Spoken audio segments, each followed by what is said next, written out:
Assalamualaikum. Selamat datang di channel Cerita Novika 2. Semoga hari ini teman-teman dalam keadaan sehat walafiat dan senantiasa diberikan kebahagiaan sepanjang hari.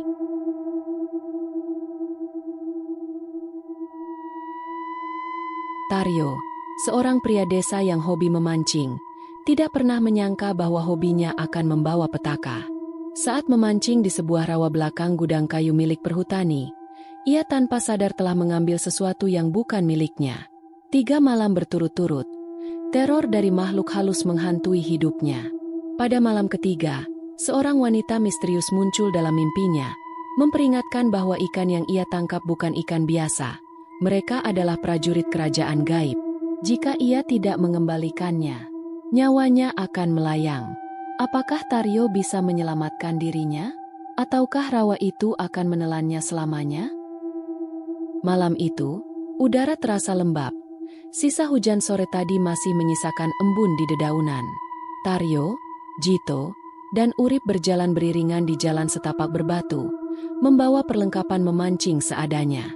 Mereka bukan pemancing profesional, hanya 3 pria desa yang suka menghabiskan malam dengan obrolan ringan sambil menunggu kail mereka dimakan ikan. Tujuan mereka malam ini, rawa di belakang gudang kayu milik perhutani. Katanya rawa itu angker. Loh, celetuk Urip sambil menenteng ember kosong. Jito tertawa kecil. Ah, cuma cerita orang-orang tua biar anak-anak kecil nggak main ke sana. Taryo, yang berjalan paling depan, hanya diam.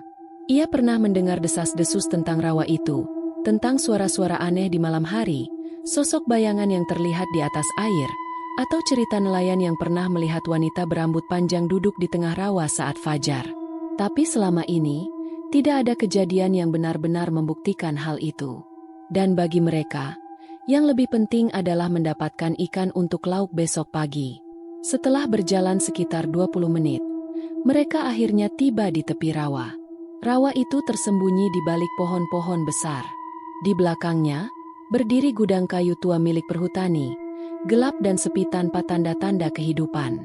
Air rawa terlihat hitam pekat di bawah sinar bulan. Permukaannya tenang, tidak banyak riak.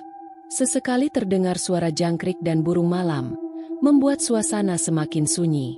Sepi banget ya, gumam Urip sambil meletakkan ember di tepi rawa.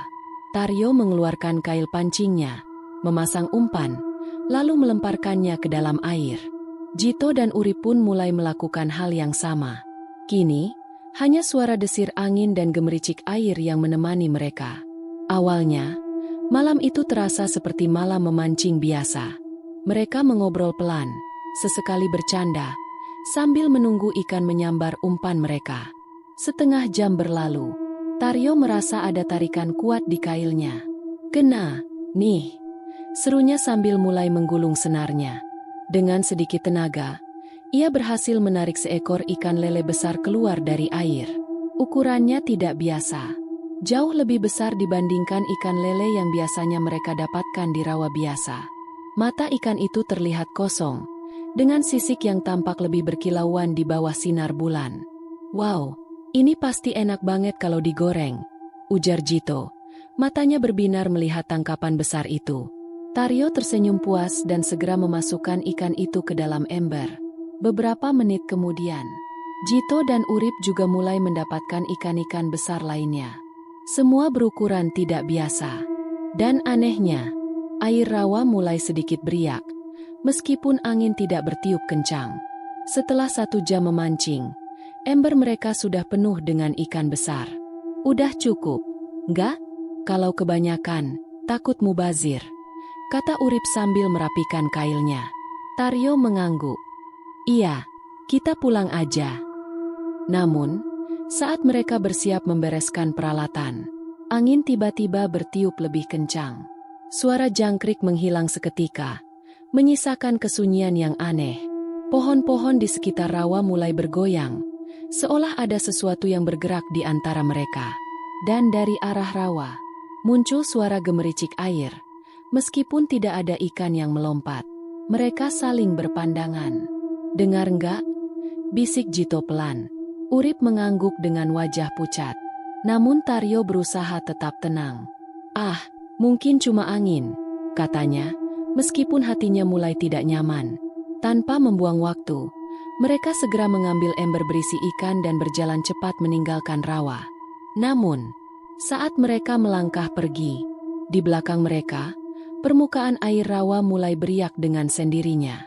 Dan samar-samar, terdengar suara pelan, seperti bisikan yang datang dari dalam air.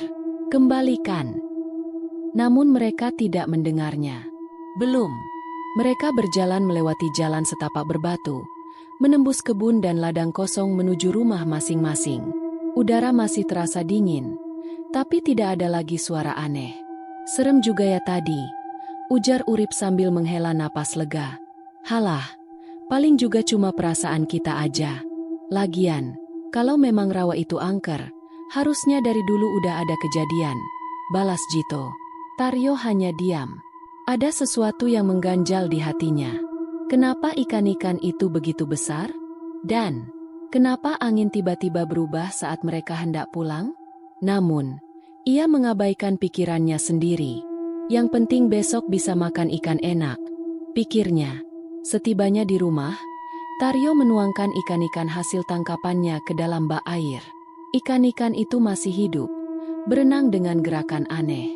Seolah-olah, mereka sadar bahwa mereka telah ditangkap. Namun, Taryo tidak terlalu memikirkannya. Ia masuk ke dalam rumah, mengganti baju, dan bersiap tidur. Namun, malam ini, tidur nyenyak bukanlah sesuatu yang bisa ia dapatkan. Karena malam ini adalah awal dari teror yang akan menghantui hidupnya. Malam semakin larut. Di dalam rumah kayunya yang sederhana, Taryo sudah terlelap. Tubuhnya terasa lelah setelah perjalanan memancing. Namun, tidurnya tidak tenang. Di tengah keheningan malam, suara aneh mulai terdengar. Gemericik air. Pelan, tetapi jelas. Seolah ada aliran sungai kecil tepat di depan rumahnya. Taryo mengernyit dalam tidurnya, merasa terganggu oleh suara itu. Namun, semakin lama, semakin keras. Seperti sesuatu yang merangkak mendekat. Sampai akhirnya, ia terbangun. Taryo membuka mata perlahan. Tubuhnya terasa berat. Suara gemericik air itu masih terdengar. Ia menegakkan tubuh, mengusap wajahnya yang masih mengantuk. Apa ada hujan malam ini? Pikirnya. Namun, tidak ada suara hujan di atap rumah. Hanya suara air yang mengalir di tanah. Dan yang membuatnya lebih bingung. Desa tempatnya tinggal ini jauh dari sungai atau rawa. Seharusnya tidak ada suara air di sini. Dengan perasaan tidak enak, Taryo meraih senter di meja dan berjalan keluar rumah. Udara malam terasa lebih dingin dari biasanya. Seolah ada sesuatu yang tidak terlihat menyelimuti rumahnya. Taryo menyorotkan senter ke tanah depan rumah. Dan saat itu juga, ia merinding. Tidak ada air, tidak ada genangan. Namun ada jejak kaki basah di tanah. Mengarah ke pintu rumahnya. Jantung Taryo mulai berdetak lebih cepat. Siapa yang berjalan ke sini malam-malam?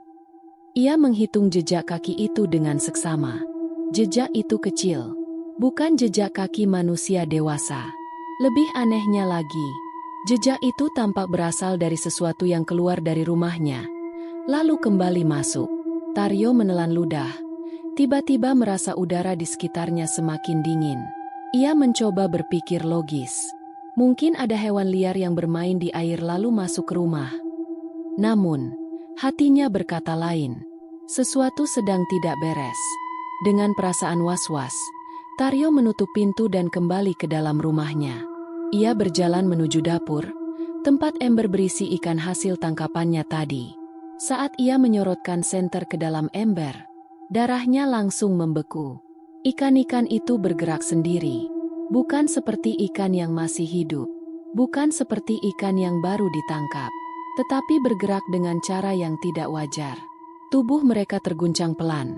Seolah ada sesuatu yang menggerakkannya dari dalam.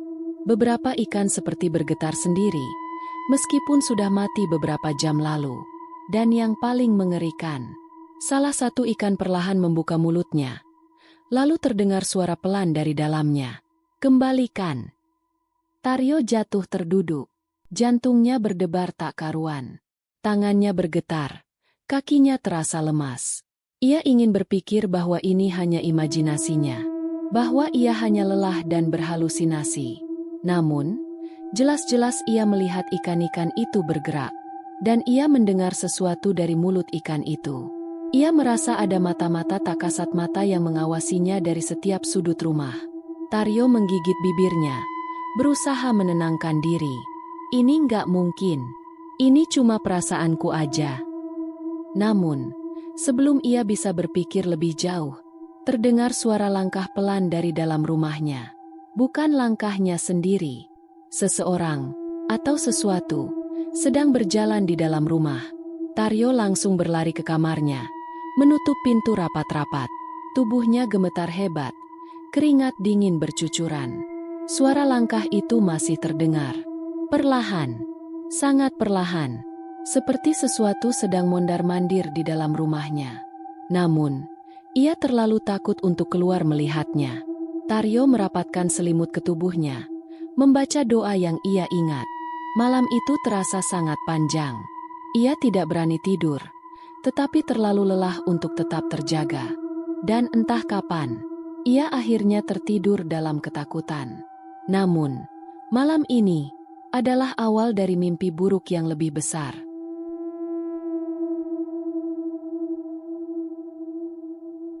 Hari itu, langit terlihat mendung. Awan kelabu menggantung rendah di atas desa. Jito dan Urip datang ke rumah Taryo dengan wajah pucat. "Kau juga mengalami kejadian aneh semalam?" tanya Jito dengan suara pelan. Taryo mengernyit, merasa firasatnya benar. "Kenapa? Ada apa?" Urip menelan ludah. Wajahnya sedikit berkeringat meski udara terasa dingin. "Aku semalam mendengar suara orang berjalan di rumahku, tapi pas aku cek, gak ada siapa-siapa," katanya dengan nada gemetar. Jito mengangguk, menambahkan dengan suara pelan. "Aku malah lebih parah. Aku lihat ember berisi ikan kita kemarin. Airnya berubah jadi merah seperti darah." Taryo merasa bulu kuduknya berdiri. Mereka saling berpandangan. Ada sesuatu yang tidak beres. Namun, mereka masih belum tahu seberapa besar bahaya yang akan mereka hadapi. Malam itu, Taryo duduk di ruang tamu, mencoba menenangkan pikirannya. Suasana rumah terasa lebih sunyi dari biasanya. Terlalu sunyi. Angin malam bertiup pelan dari jendela kayu yang sedikit terbuka. Taryo mengusap wajahnya, berusaha menghilangkan rasa kantuk. Namun, dari sudut matanya, ia melihat sesuatu di pojokan rumah. Bayangan hitam, berdiri diam, mengawasinya dari kejauhan. Taryo langsung menoleh ke arah itu. Namun begitu ia menyalakan lampu, bayangan itu menghilang. Kini, tidak hanya suara gemericik air. Malam ini, ada suara lain yang mulai terdengar. Bisikan-bisikan pelan. Seperti ada seseorang yang berbicara, tapi terlalu pelan untuk dimengerti. Bisikan itu datang dari berbagai sudut rumah. Kadang terdengar di dapur, kadang di ruang tamu, kadang bahkan tepat di belakangnya. "Kembalikan." Suara itu semakin jelas. Taryo mencoba menutup telinganya, berharap itu hanya halusinasi. Namun, suara itu tidak menghilang, malah semakin mendekat, dan suasana rumah semakin dingin. Akhirnya, Taryo memutuskan untuk tidur lebih awal. Ia merasa lelah dan kepalanya berat. Namun saat tubuhnya mulai rileks di atas kasur, ia merasakan sesuatu yang aneh. Kasurnya bergetar pelan, seolah ada seseorang yang naik ke atasnya. Taryo menahan napas. Jantungnya berdegup semakin kencang. Ia berusaha tidak bergerak, mencoba memastikan apakah ini hanya perasaannya saja. Namun, kasurnya bergetar lebih keras. Seperti ada seseorang yang perlahan merayap naik ke tempat tidurnya. Dan akhirnya, ia merasakan sesuatu duduk di ujung kakinya. Taryo mengerahkan keberaniannya dan perlahan membuka mata. Dan di sanalah ia melihatnya. Sebuah sosok duduk di ujung kasurnya. Tubuhnya kurus dan pucat, dengan sisik-sisik hitam memenuhi kulitnya. Matanya kosong, hitam legam seperti lubang tanpa dasar. Sosok itu menatapnya tanpa ekspresi. "Diam, tidak bergerak, hanya menatap lurus ke arahnya. Taryo merasa seluruh tubuhnya kaku, tidak bisa bergerak, tidak bisa bernapas. Sosok itu terus menatapnya, lama, tanpa suara, hingga akhirnya sosok itu tersenyum. Senyum yang tidak seharusnya ada di wajah manusia. Taryo menjerit sekuat tenaga. Tangannya meraih selimut dan melemparkannya ke arah sosok itu. Namun begitu selimut jatuh ke kasur, sosok itu telah menghilang.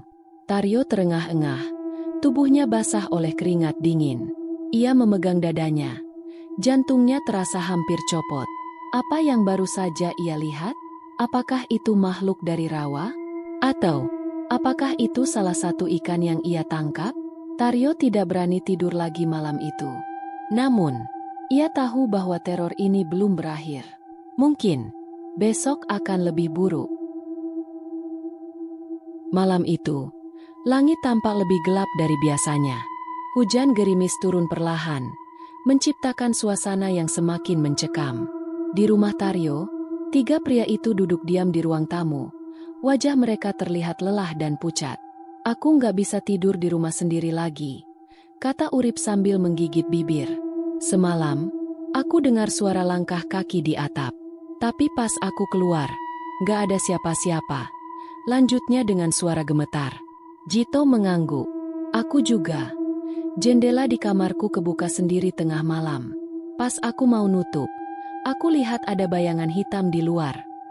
Mereka semua mengalami gangguan, dan mereka tahu bahwa ini bukan kebetulan. Gangguan ini bukan hanya terjadi di rumah Taryo, tapi juga menghantui mereka semua. Mereka hanya berharap dengan berkumpul di satu tempat, gangguan ini akan mereda. Namun, mereka salah. Malam ini bukan akhir dari teror. Ini adalah puncaknya. Mereka memutuskan untuk tidur di ruang tengah, beralaskan tikar dan selimut seadanya. Namun, suasana rumah terasa semakin aneh. Udara tiba-tiba terasa lembab, seperti ada genangan air di dalam rumah. Dinding kayu berderak pelan. Lalu, suara gemericik air kembali terdengar. Lebih jelas, lebih dekat. Jito menegakkan tubuhnya, matanya membulat. "Kalian dengar itu?" bisiknya. Taryo dan Urip mengangguk pelan. Mereka mencoba tidak panik, berusaha berpikir bahwa ini semua hanya ketakutan mereka saja. Namun, saat mereka menoleh ke sudut ruangan, mereka melihat sesuatu yang membuat darah mereka membeku. Di sudut ruang tamu, lantai kayu terlihat basah. Tetesan air jatuh perlahan dari atas. Seperti ada sesuatu yang baru saja keluar dari dalam air dan berdiri di sana. Jito ingin berteriak, tapi mulutnya terkunci. Urip mencubit lengannya sendiri, memastikan bahwa ini bukan mimpi. Taryo mencoba membaca doa dalam hati. Namun, tetesan air itu semakin banyak. Dan perlahan, bayangan hitam muncul. Sosok itu berdiri diam, menatap mereka bertiga. Tubuhnya seperti basah kuyup, dengan air menetes dari setiap inci kulitnya. Mata kosongnya menyala samar dalam kegelapan. Lalu, dalam sekejap, sosok itu menghilang. Namun, aroma amis air rawa tetap menggantung di udara. Gangguan itu tidak berhenti sampai di situ. Saat malam semakin larut, Taryo mulai mengantuk. Tubuhnya terlalu lelah untuk tetap terjaga. Akhirnya, tanpa ia sadari, matanya perlahan terpejam. Dan malam ini, ia bermimpi. Namun, ini bukan sekadar mimpi biasa. Dalam mimpi itu, Taryo berdiri di dasar sebuah danau luas. Namun anehnya, ia bisa bernapas. Ia bisa melihat sekelilingnya dengan jelas. Di hadapannya, terbentang sebuah kerajaan megah. Bangunan-bangunan besar terbuat dari batu dan dihiasi ukiran emas. Bendera berwarna biru kehijauan berkibar di setiap sudut kerajaan itu. Di sekelilingnya, terlihat banyak sosok aneh. Beberapa mirip manusia, tetapi memiliki kulit bersisik dan mata besar. Beberapa memiliki sirip di punggungnya. Mereka bukan manusia biasa. Mereka adalah makhluk dari dasar air. Taryo ingin berlari, tapi tubuhnya terasa berat. Dan kemudian, seseorang muncul di hadapannya. Seorang wanita berbusana seperti ratu zaman dulu berdiri di hadapannya. Jubahnya melayang pelan, seperti tertiup arus air yang tak terlihat. Mahkotanya bersinar redup, dihiasi batu-batu biru berkilauan. Wajahnya begitu cantik, tapi tatapannya terasa menusuk. Taryo tidak bisa bergerak, hanya bisa menatap sosok wanita itu dengan ketakutan. Lalu, dengan suara yang lembut tapi penuh wibawa, wanita itu berbicara. "Kembalikan ikan-ikan yang kau ambil. Mereka adalah prajurit kerajaanku. Jika tidak, nyawamu yang akan menjadi gantinya." Taryo terbangun dengan napas tersengal. Tubuhnya dingin dan basah kuyup. Bajunya seperti baru saja dicelupkan ke dalam air. Tangannya gemetar. Jantungnya masih berdebar kencang. Ia melihat ke sekeliling. Jito dan Urip masih tertidur. Namun, ada bekas genangan air di lantai tempatnya tidur. Dan di udara, tercium aroma amis yang begitu kuat. Seolah, ia benar-benar baru saja keluar dari dalam air. Taryo mendengar kembali suara wanita itu di kepalanya. "Kembalikan ikan-ikan itu." Ia merinding, menyadari satu hal. Semua kejadian aneh ini bukan kebetulan. Bukan sekadar gangguan makhluk halus biasa. Mereka sudah melakukan kesalahan besar. Ikan-ikan yang mereka tangkap bukan ikan biasa. Mereka telah mengambil sesuatu yang bukan milik mereka. Dan jika mereka tidak segera mengembalikannya, nyawa mereka yang akan menjadi taruhannya.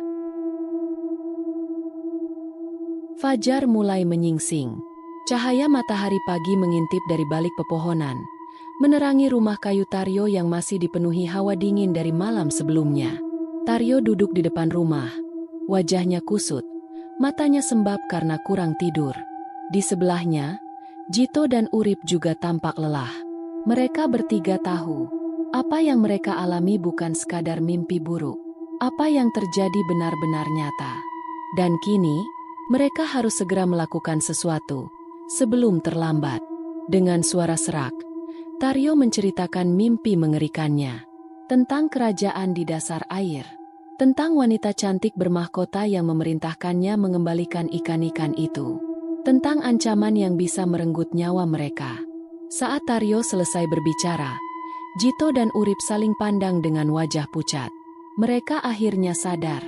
Mereka telah mengambil sesuatu yang bukan milik mereka. Dan sekarang, mereka harus segera mengembalikannya. Jito menghela napas berat.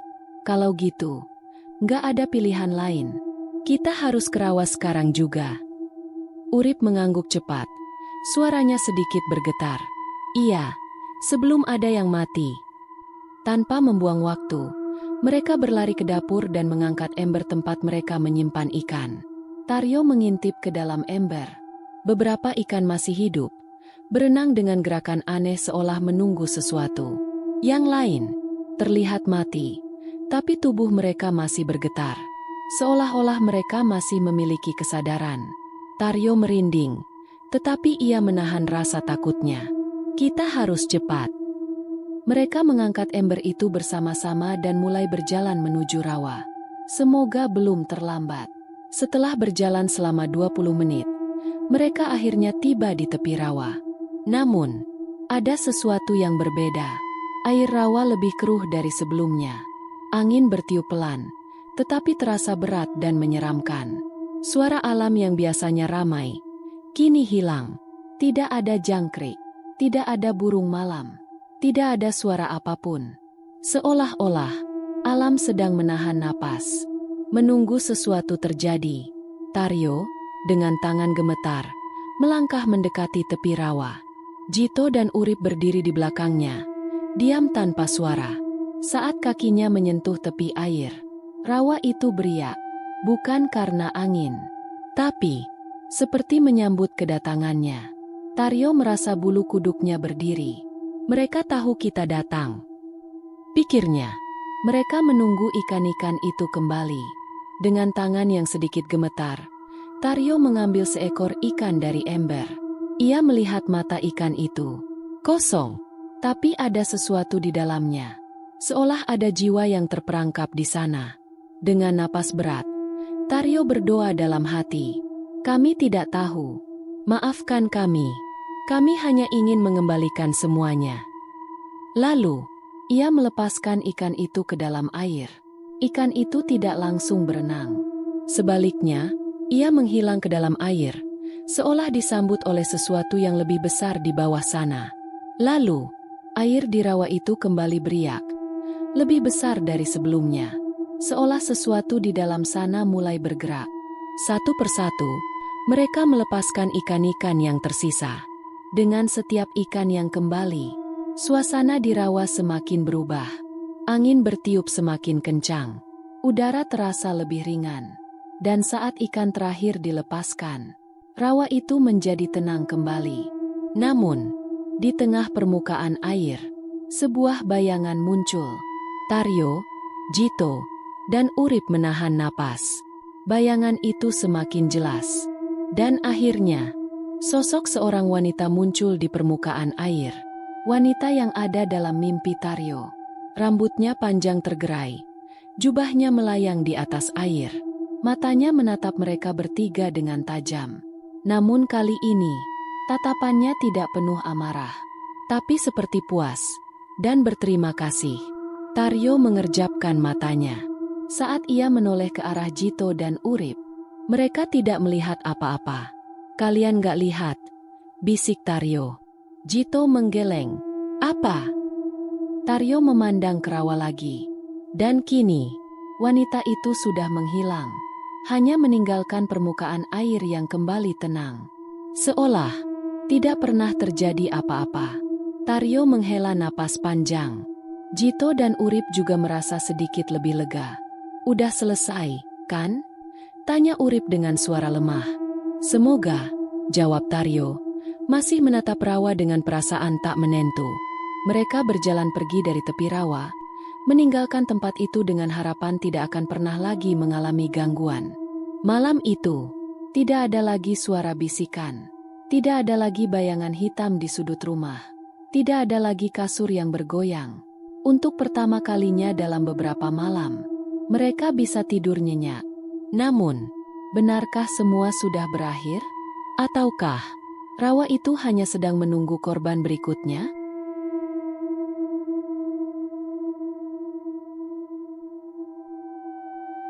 Mereka bertiga terdiam di tepi rawa, menatap air yang perlahan mulai tenang. Tidak ada lagi riak besar. Tidak ada angin mencekam yang berputar-putar di sekitar mereka. Udara yang sebelumnya dingin menusuk kini berubah menjadi lebih hangat, lebih nyaman. Namun, Taryo belum bisa merasa lega. Ia masih merasa ada sesuatu yang mengawasi mereka. Dari dalam air, dari bawah sana, Taryo, dengan tubuh yang masih tegang, memejamkan mata sejenak. Ia mencoba merasakan, apakah benar semua sudah berakhir? Namun saat ia membuka matanya lagi, jantungnya hampir berhenti berdetak. Di permukaan rawa, sebuah bayangan muncul. Bayangan seorang wanita, perlahan naik ke atas air. Wajahnya samar, tetapi tersenyum lembut. Pakaian kerajaannya berkilauan dalam cahaya samar pagi. Ia bukan manusia biasa. Ia adalah wanita dalam mimpinya. Sang ratu dari kerajaan air. Taryo membeku di tempat. Matanya terkunci pada sosok itu. Tidak ada rasa takut kali ini. Hanya perasaan aneh yang sulit dijelaskan. Ia tahu wanita itu tidak marah lagi. Ia hanya memastikan bahwa ikan-ikan yang diambil telah dikembalikan. Wanita itu menatapnya dalam-dalam, seolah ingin mengucapkan sesuatu. Namun sebelum Taryo bisa membuka mulutnya, sang ratu perlahan menghilang kembali ke dalam air. Jito dan Urip saling pandang dengan wajah bingung. Kalian lihat itu? Tanya Taryo dengan suara bergetar. Jito mengangkat bahu.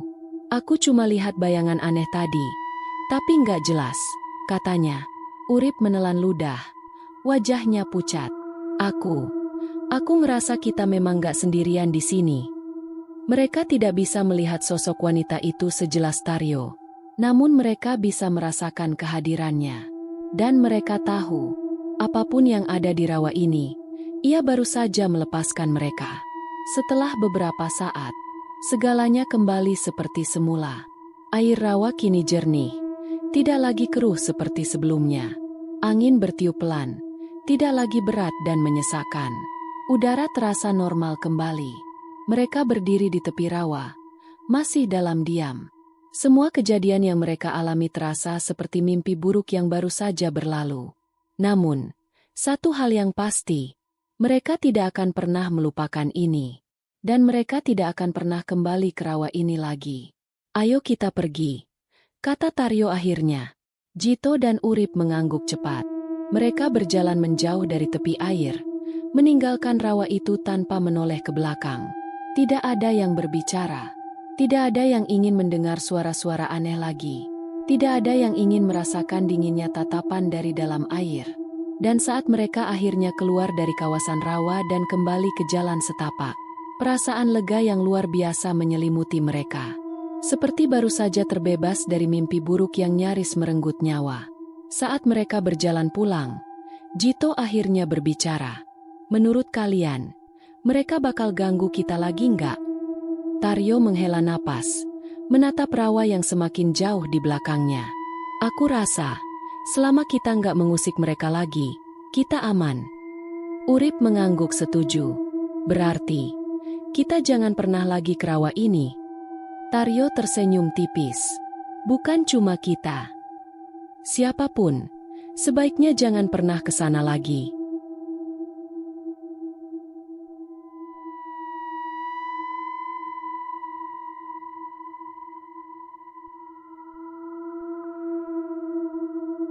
Langkah kaki Taryo, Jito, dan Urip terasa lebih ringan saat mereka berjalan meninggalkan rawa terkutuk itu.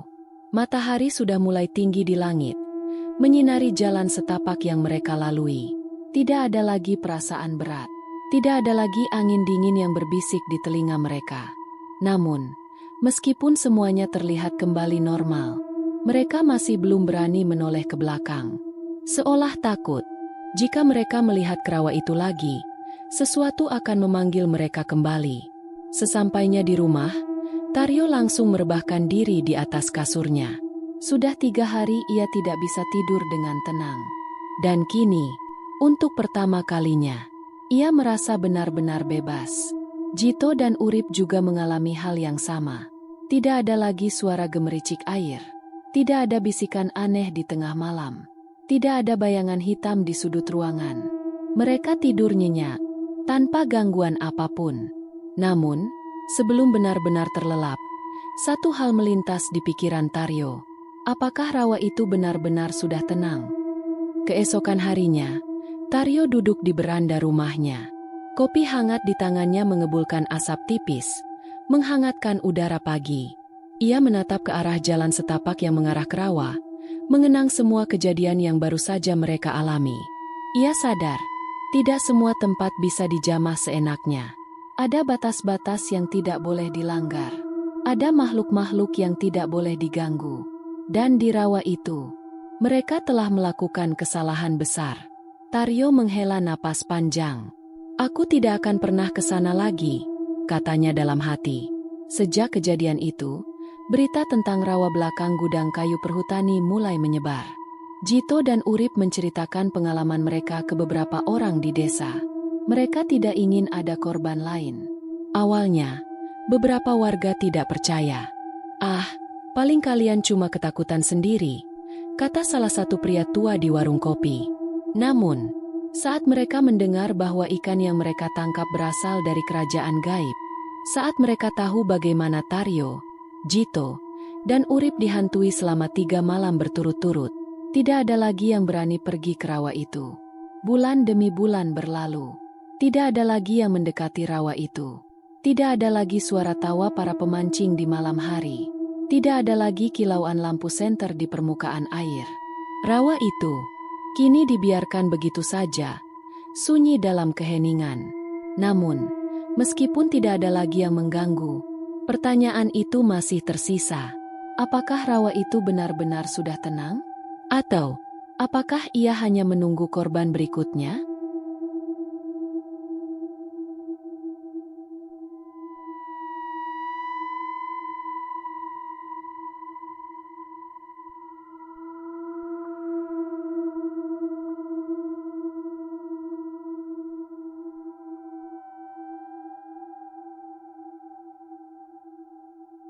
Demikian cerita hari ini. Semoga teman-teman dapat terhibur dan dapat mengambil hikmah kebaikan isi di dalamnya. Jangan lupa juga bagikan cerita ini kepada teman-teman yang lain agar mereka juga bisa mendapatkan hiburan yang sama. Mohon maaf apabila ada kesalahan kata dan ucapan kami dalam membacakan cerita ini. Terima kasih dan wassalamualaikum.